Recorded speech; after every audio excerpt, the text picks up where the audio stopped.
Morning, Jason with Southern Star Roofing. I want to give you a chance to see what a wind damaged roof looks like. We're here in South Charlotte on an inspection, and kind of give you an idea of what happens to your roof in a windstorm. So if you kind of look right here, you can see where that shingle has come off. What happened is those shingles lose their tackability, or their ability to stick to one another. And in a windstorm, wind will pick up the bottom of the shingle and it just causes it to flap back and forth like that, causing this crease here.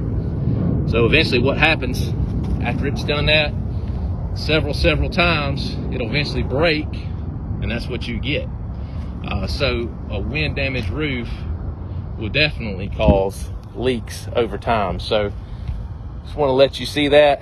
Remember, Southern Star Roofing for all your roofing needs, replacements, repairs, inspections. SouthernStarRoofing.com. Charlotte, North Carolina, Asheville, North Carolina, and Greenville, South Carolina.